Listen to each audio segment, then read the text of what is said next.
Abre a tua Bíblia aí comigo em João, no capítulo 17. João, no capítulo 17. Nós temos falado então sobre esse tema, uns aos outros. Queria hoje à noite meditar contigo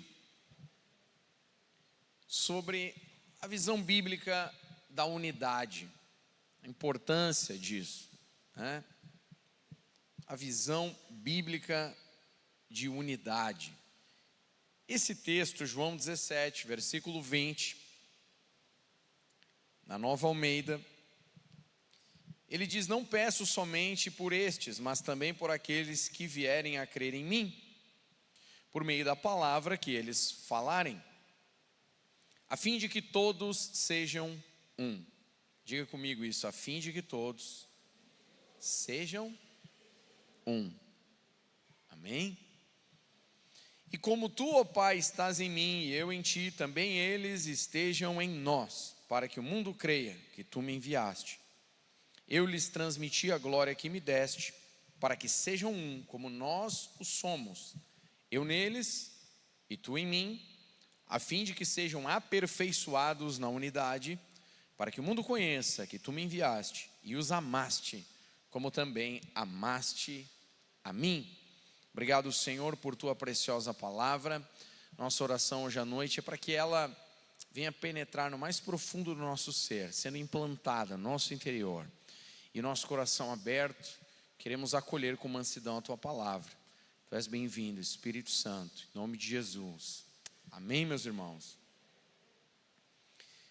Aqui um texto no meio da oração que conhecemos como a oração sacerdotal de Jesus. Jesus está orando pelos seus discípulos, intercedendo por eles, se colocando em um lugar onde ele está intercedendo então pelos seus discípulos, seus seguidores. E nesse momento, ele inclusive cita você e eu, porque ele diz: eu oro não somente por estes, mas por aqueles que virão a crer, mediante a pregação dos primeiros discípulos. E no meio desta fala, o Senhor enfatiza o assunto da unidade. Ele declara: a fim de que todos sejam um. Portanto, meus irmãos, a unidade ela é central. Ela não é secundária, não é um assunto de segundo escalão, um assunto secundário. A unidade é central, a unidade é um assunto que está no coração de Deus, a unidade é propósito de Deus. É vontade de Deus, está dentro daquilo que Jesus orou, intercedeu, está dentro do coração de Jesus, portanto do coração do Pai, que nós sejamos um. Diga aí para quem está ao teu lado, que sejamos um, é vontade de Deus, que sejamos um. É propósito de Deus, que nós sejamos um. Dentro desse texto citado, em primeiro lugar, o Senhor demonstra algo importante. Esta unidade tem como objetivo nos levar a uma comunhão plena com o Pai, nos tornarmos um com Ele. É interessante porque na oração, a fim de que todos sejam um, é o versículo 21, né? E como tu, ó Pai, estás em mim e eu em ti, veja, como tu, ó Pai, estás em mim e eu em ti, também eles estejam em nós. É interessante, porque esta unidade faz com que nós venhamos a experimentar uma comunhão plena com o Pai, dando a entender, meus irmãos, que sem o irmão, se nós não estivermos andando como um só, nós não vamos experimentar Deus em sua plenitude. Assim como o Pai está em Cristo, Cristo no Pai, nós estejamos nele e sejamos um nele. O que Jesus está declarando é que quando nós estamos dentro desse propósito, e somos um, então nós experimentamos uma comunhão plena com o Pai. Quem está entendendo e pode dizer amém? 1 João reforça isso. 1 João no capítulo 4 e no versículo 20: se alguém disser, amo a Deus, mas odiar o seu irmão, esse é mentiroso. Pois quem não ama o seu irmão a quem vê, não pode amar a Deus a quem não vê. E o mandamento que dele temos é este: quem ama a Deus, que ame também o seu irmão. Portanto, está intimamente conectado a nossa comunhão com Deus em mantermos unidade uns com os outros. Aliás, o primeiro mandamento é amar a Deus, o segundo semelhante é amar o próximo. Não há uma comunhão plena com Deus, irmãos, quando nós não lutamos pela unidade. Quando há divisões, quando há facções, quando há picuinhas, quando há problemas entre os irmãos mal resolvidos, não resolvidos, quando desistimos de resolver. Não há uma comunhão plena com o Pai se não há uma unidade entre os irmãos. Então veja, não é um assunto secundário, é um assunto central para Cristo, que sejamos um. Porque quando nós somos um, nós experimentamos Deus em uma comunhão plena.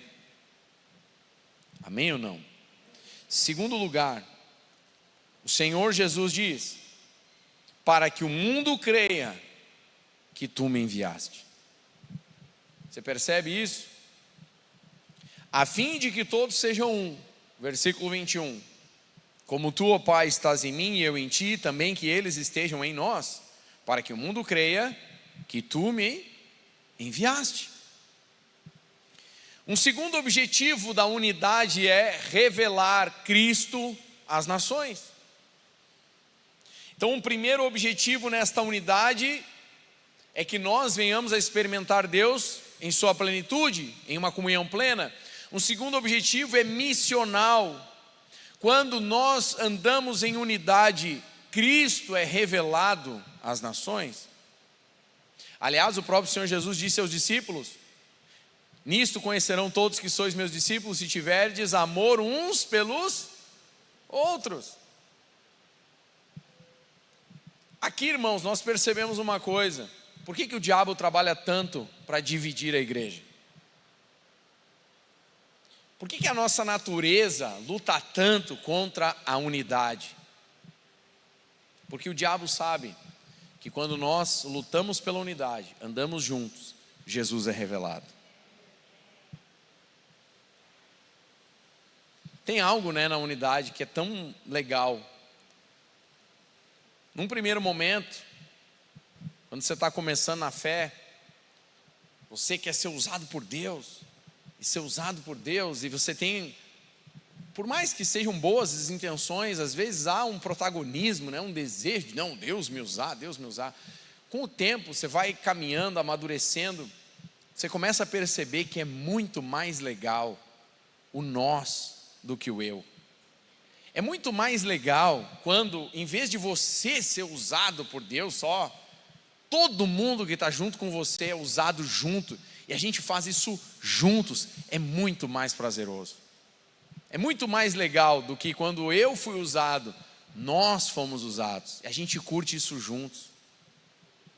Você vai percebendo que isso está no coração de Deus. É através de nós que Jesus é revelado, não é através do eu, é através do nós. Olha aí de novo para quem está do outro lado, diga: não é através do eu, é através do nós que Jesus é revelado. Amém? Perceba, irmãos, a nossa unidade revela a veracidade de Jesus, revela a realidade da sua encarnação, revela o seu poder como Filho de Deus. Quando andamos em unidade, Jesus é revelado. Amém? Ele diz isso, ele declara isso. Mas ainda assim, irmãos, mesmo a unidade sendo um assunto central no coração de Deus, mesmo a unidade sendo o que nos leva a uma comunhão plena com o Pai, mesmo a unidade sendo o que revela Jesus às nações, mesmo assim, nós ainda preferimos andar sozinhos. Olha o que diz em Provérbios, capítulo 18, versículo 1. O solitário busca o seu próprio interesse e se opõe à verdadeira sabedoria. O solitário, ele busca o seu próprio interesse. Mas o texto diz, ele está indo contra a verdadeira sabedoria, como se a verdadeira sabedoria está fluindo para cá, o rio da sabedoria flui para cá, você está indo contra o rio da sabedoria, quando você resolve andar sozinho. Eu te falei várias coisas importantes sobre a unidade, mas a nossa natureza ainda prefere andar sozinha. É mais fácil. Não me incomodo. Prefiro cuidar de bicho do que gente. Eu também prefiro trabalhar com inteligência artificial do que gente. Eu não me aguento, quem dirá os outros. Tem dia que eu digo, mas nem eu me aguento. Como é que alguém vai me aguentar? Né? É mais fácil, claro que é, mas desde quando o mais fácil é o propósito de Deus? Aliás, quando a gente olha a Bíblia, a gente percebe que parece que Deus sempre escolheu o mais difícil, né? A porta é estreita, o caminho é apertado, tem uma cruz para levar. Tá, Senhor, quando é que alivia? Deus nunca se preocupou com o caminho mais fácil. Aliás, o mais fácil geralmente leva a gente a coisas medíocres. Eu sei que não é fácil. A nossa natureza prefere andar sozinho. Vou fazer o que eu quero. Mas a pergunta que você tem que fazer e que eu tenho que fazer é: esta é a vontade de Deus? Porque, irmãos, aqueles que dizem, eu prefiro cuidar de bicho do que de gente, eu não estou dizendo para você abandonar os bichinhos. A gente tem que tratar bem os bichinhos, tem que cuidar bem. Aliás, a Bíblia diz, né, que o justo, ele trata bem os seus animais. Ok, a gente tem que cuidar bem dos bichinhos. Agora, a bênção de Deus está quando os irmãos estão reunidos. Salmo 133. Deus ainda olha para o ser humano e ele tem um coração de amor pelo ser humano. Eu sei que o ser humano é difícil, nós somos difíceis, né? Nós somos difíceis. Aliás, seria tão mais fácil, irmãos, se todos nós percebêssemos que não é o outro que é difícil, a gente é difícil. Porque daí a gente ia ficar um pouco mais maleável, né? Mais amável para os outros. E aí todo mundo ia fazer isso uns com os outros e aí ia ficar fácil. O problema é que a gente acha que sempre o outro é o problema. Esse aqui que é difícil. Tá vendo essa mensagem aí? Vou ligar para o fulano, tu tem que ouvir essa mensagem. Não, irmão, é você que tem que ouvir. E eu também. Tenho que ouvir a mensagem. É para nós. Agora, ainda que seja difícil, ainda que seja complicado, ainda que o ser humano tenha as lutas com seus próprios interesses, nós precisamos perceber que é na unidade que Jesus é revelado, que é na unidade que nós temos comunhão plena com Deus. É na unidade, irmãos. Posso ouvir o amém? É na unidade. Olha o que o apóstolo Paulo fala sobre unidade. Abre aí comigo, Efésios capítulo 4. Vai anotando aí, depois em casa você lê com calma, você estuda com paciência. Efésios no capítulo 4. Agora, alguns textos do apóstolo Paulo falando sobre o tema da unidade. Por isso eu, prisioneiro no Senhor, peço que vocês vivam de maneira digna da vocação que foram chamados, com toda a humildade e mansidão, com longanimidade, suportando uns aos outros em amor. Aqui esse suporte não é eu tenho que suportar esta mala sem alça. Não é isso, é ser suporte, né? É como aquela estaca que você coloca do lado de uma árvore que está crescendo para que ela faça o crescimento correto. É ser suporte na vida do irmão. é ajudá-lo, não é suportar uma mala sem alça colocada dentro de uma caixa de papelão em dia de chuva, é difícil de carregar, né? Não, é se tornar um suporte para o teu irmão. Quem está entendendo, diga amém. Amém. Fazendo tudo, versículo 3, para preservar a unidade do Espírito no vínculo da paz. Há somente um corpo, há um só Espírito, como também uma só a esperança a qual vocês foram chamados. Há um batismo, um só Deus e Pai de todos, o qual é sobre todos, age por meio de todos e está em todos. Veja que Paulo enfatiza no final, o tempo todo, há um só corpo, um só Espírito, um só Senhor, uma só fé. Por que ele está falando disso? Unidade, unidade, unidade, unidade. Paulo está enfatizando esse tema, unidade. É interessante, o versículo 3 diz, fazendo tudo para preservar a unidade do Espírito. É necessário um esforço, uma dedicação para preservarmos a unidade. Por isso que eu falei, irmãos, é mais fácil andar sozinho, só que não há sabedoria em andar sozinho. Não é propósito de Deus em andar sozinho. Romanos, no capítulo 12, mais um texto de Paulo, versículo 9. O amor seja sem hipocrisia, ou seja, o amor tem que ser sincero, amém? Odeiem o mal, apeguem-se ao bem, amem uns aos outros com amor fraternal, significa amor de irmãos. Quanto à honra, deem sempre preferência aos outros, ou seja, se for para alguém ser honrado, que seja o meu irmão. Se eu tiver que decidir quem é que vai ser honrado, eu ou meu irmão, a Escritura diz, escolha sempre o teu irmão, honra o teu irmão. Há um esforço, há uma dedicação, para que nós venhamos a manter a unidade. Amém, meus irmãos? Mais um texto de Paulo, Gálatas, no capítulo 6, versículos 1 e 2. Irmãos, se alguém for surpreendido em alguma falta, vocês que são espirituais, só tem gente espiritual aqui, amém ou não? Diga amém, você vai, se não é espiritual vai se tornar, em nome de Jesus. Só tem espirituais aqui, amém ou não? Isso aí, estamos nos tornando espirituais.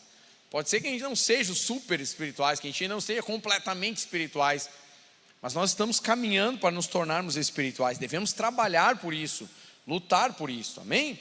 Agora o texto diz, restaurem essa pessoa com espírito de brandura, e que cada um tenha cuidado para que não seja também tentado. Levem as cargas uns dos outros.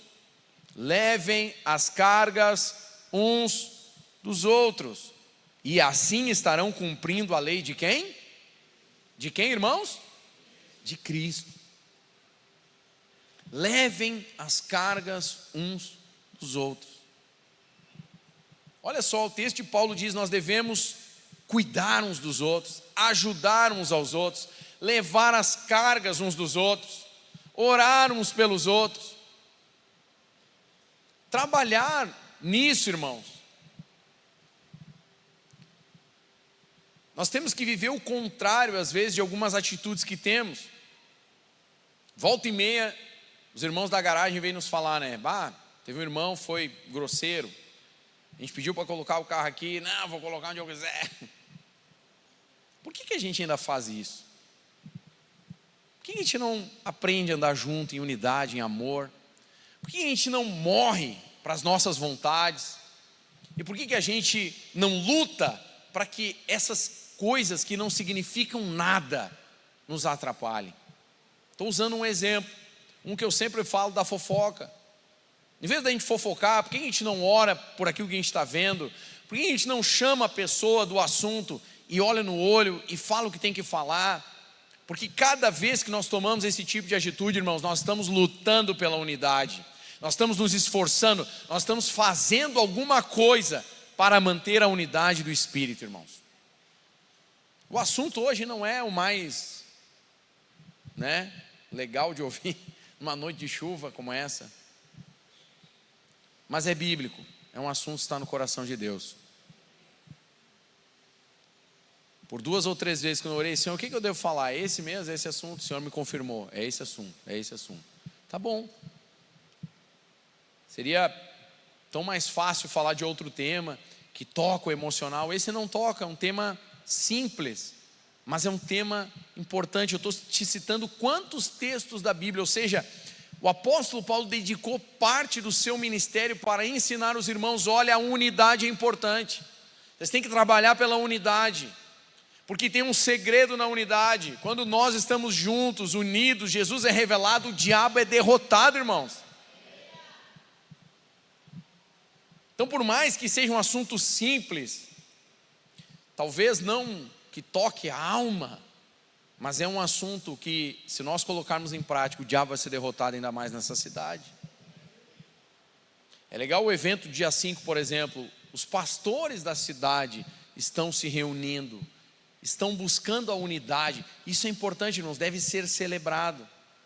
Ah, mas tem defeito, ah, mas tem problema, ah, mas tem isso. Claro que tem. Nós somos seres humanos, aqui tem, nós somos o defeito, nós somos o problema. Mas ainda assim a gente deve lutar pela unidade. Ainda que esteja engatinhando, vamos continuar, vamos lutando, vamos crescendo, porque Deus está nesse negócio chamado unidade. Deus está nisso. É o texto que citamos na semana passada, o meu povo que se chama pelo meu nome, não é uma pessoa específica, é o meu povo, todos juntos, unidos. É ali que Deus está se movendo, amém, meus irmãos? Eu fui buscar o que alguns grandes autores da teologia falam sobre o tema também. E é interessante, Wayne Grudem, eu cito ele seguidamente, e ele diz algo interessante: não existem igrejas perfeitas. Olha para quem está do teu lado e diga, não existe igreja perfeita. E é verdade. Quando você lê o Novo Testamento, você percebe problemas na igreja. Tinha problema na igreja. A igreja de Corinto, cheia de problema. A igreja de Atos, com os discípulos, estavam lá os apóstolos e estava dando problema. Os caras reclamando, as viúvas gregas sendo esquecidas. E aí, tendo reuniões, olha, está dando problema e tal. Tinha problema na igreja, irmãos. Você achou o quê? Que você estava na igreja perfeita? Não existem igrejas perfeitas, nem no Novo Testamento, nem hoje. Portanto, os cristãos não devem viver em uma caça igreja perfeita, mas trabalhar pela pureza e unidade da igreja onde estão. É isso aí. Tem a piada aquela que eu contei, né? Pastor, tinha uma família, ficou chateado que a família diz, pastor, nós estamos indo procurar outra igreja, que essa igreja é muito ruim. A família falou para o pastor. O pastor ficou chateado, né? Foram embora. Meses depois, voltou, a família estava lá no culto. Aí o pastor quis aproveitar, viu? Voltaram, né? Aí citou no culto. Olha, hoje estão voltando, família tal, estão aí, estava à procura da igreja perfeita. E aí, irmão, não acharam a igreja perfeita? O pastor quis né? Aí o irmão respondeu, não, pastor, é tudo ruim igual essa aqui. Tomou invertido o pastor, né? Mas é a realidade, né? Não existem igrejas perfeitas. Você pode olhar na rede social, nossa, olha só que irada essa igreja, que legal, isso, aquilo. Sim, porque você está vendo só a vitrine, você está vendo só o marketing digital, que tem que ser feito, está correto, não está errado. Mas você não está vendo o bastidor, você não está lá, né, no making off, você não está no dia a dia. Porque quando você for para o dia a dia, sabe que você vai descobrir? Que tem problema igual aqui ou igual qualquer outro lugar. Não existe igreja perfeita. Qual é a questão, irmãos? Nós precisamos trabalhar para ir resolvendo os problemas pela unidade, pela pureza da igreja onde nós estamos, amém? Wayne Grudem também diz: a unidade não é encontrada, ela é construída, cuidada, preservada. Você não encontra a unidade, você constrói unidade, você trabalha pela unidade, amém, meus irmãos?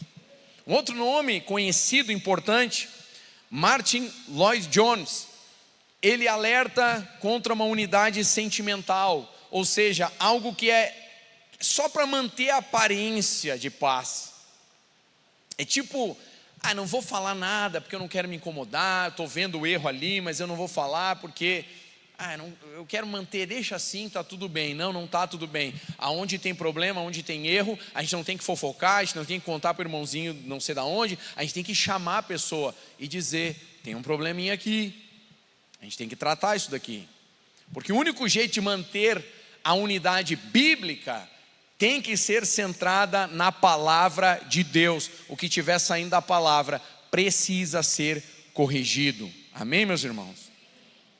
Por isso que Paulo, no texto que lemos de Efésios, diz: há um só Senhor, uma só fé, um só batismo. Por que ele está citando isso? Porque a nossa unidade precisa ser em cima da doutrina bíblica. A gente não pode sair disso para outra coisa. Nós precisamos estar aqui. Amém?